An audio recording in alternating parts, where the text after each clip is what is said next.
తల్లిదండ్రుల కంటే మన కోసం ఎవరు గొప్పగా ఆలోచించరనే విషయం చాలా మందికి చాలా లేటుగా అర్థమవుతుంది. తమ తప్పును తాను తెలుసుకునే సమయానికి జరగాల్సిన నష్టం జరిగిపోతుంది.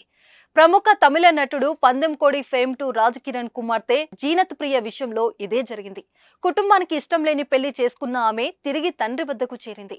2 సంవత్సరాలు తిరిగేసరికి భర్తతో వేగలేక తిరిగి ఇంటికి వచ్చేసింది జీనత్ ప్రియ.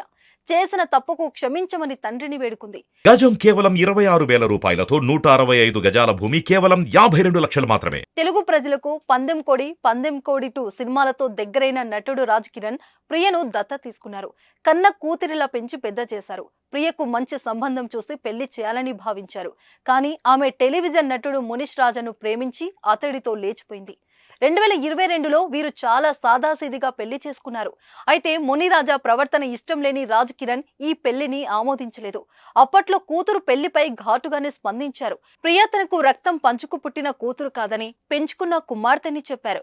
ఆమె తక్కువ కులం లేదా ఇతర మతానికి చెందిన యువకుణ్ణి ప్రేమించి ఉంటే ఖచ్చితంగా పెళ్లి చేసేవాళ్ళం. కానీ డబ్బు కోసం మోసాలకు పాల్పడే వ్యక్తిని పెళ్లి చేసుకుంది. అందువల్ల వారితో మాకు ఎలాంటి సంబంధం లేదు అని సోషల్ మీడియా వేదికగా తన ఆగ్రహాన్ని వెళ్లగక్కారు.